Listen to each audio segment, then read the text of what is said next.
feature presentation. Hi, Robbie. Thank you so much for taking the time to do this. I'm sure you've been asked this 100 times already and probably will be asked thousands more about why the monkey in terms of the performance. But what I wanted to ask you was, what was your initial reaction to the motion capture design by Weta? And how did John O. Davies' physical performance make you feel when you first saw the film on the big screen?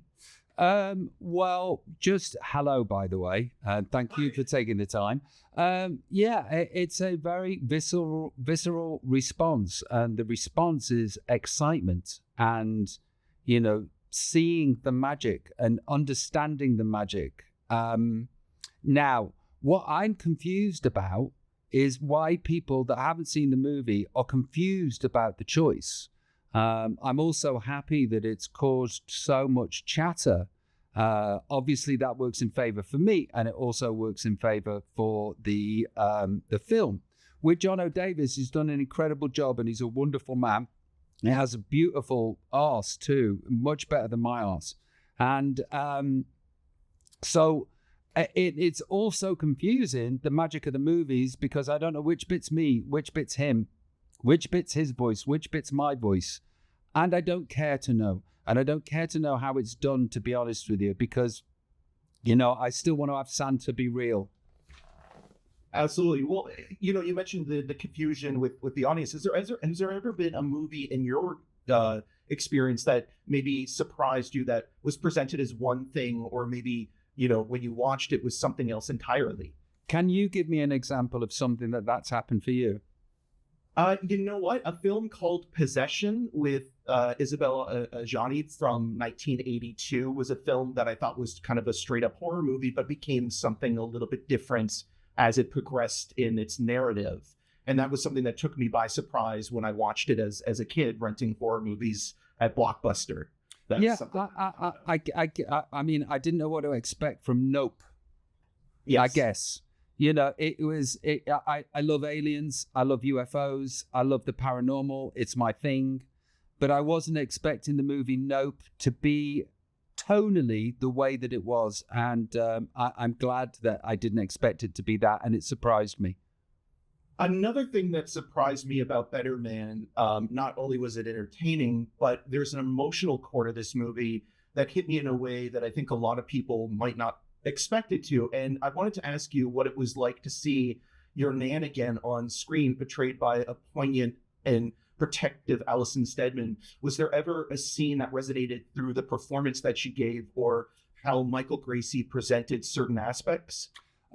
So I've seen the scenes as they've been made, and they weren't stitched together. So I have had my very emotional moment, grieving for my grandmother and being happy that she's been represented in such a majestical and honest way. She is my version of unconditional love.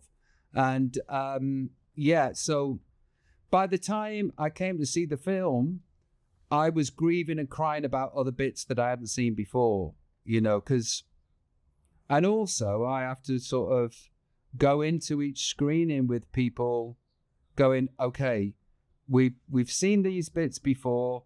We don't have to break down and cry. And then sometimes I break down and cry, and it feels like it'll never end. And then sometimes I just narcissistically sit there going, I know, I'm great, aren't I? Well, this has been a great conversation, and I really appreciate you sharing that about your Nan, because that really impacted me, just as not only as a moviegoer, but having lost a grandparent last year. I really resonated with that. So thank you so much for your time. God bless you. And congratulations on the film. God bless you, mate. Be well. You too. Bye. Hi, Michael. How are you? Hey, Eric. How you going? I'm good. Thank you so much for taking the time to do this. I really appreciate it.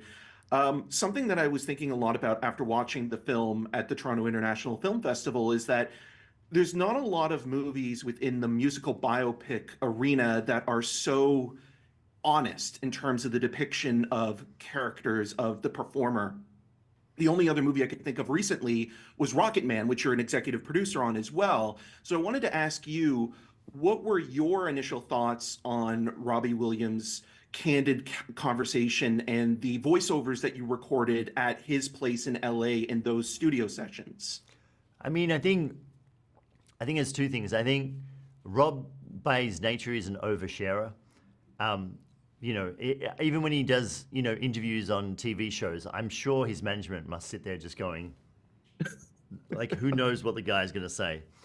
But the other thing is, Rob was very insistent on it being the authentic version of his life. And I think that is for the very reason that you point out, that I think an audience, you know, they're a bit sick of the sanitized versions, the watered down versions of musical biopics, you know.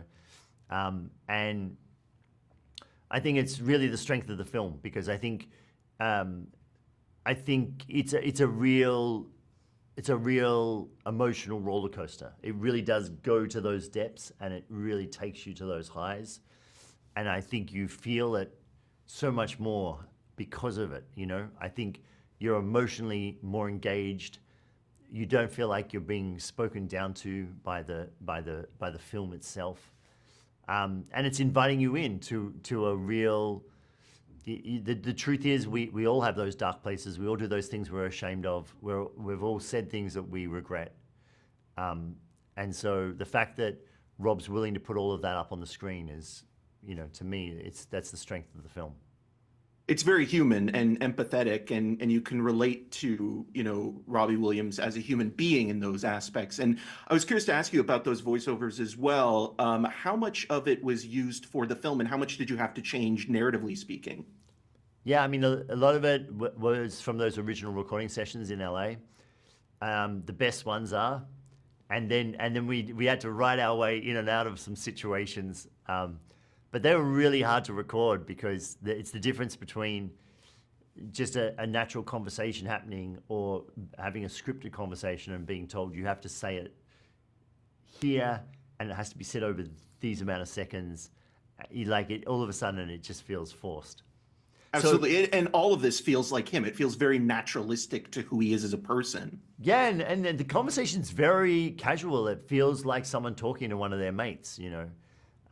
Because it was never done as a performance, you know. It was never done. Those recordings were never meant to see the light of day. I mean, originally when I did those recordings, I said to him jokingly, like, these are probably going to be for you to listen to in a nursing home one day. Yeah, and on that note, I have to wrap with you, but thank you so much for taking the time to talk to me, Michael. And I really love the movie, and again, just the candor of that voiceover is incredible. Thank you so much. Great to meet you.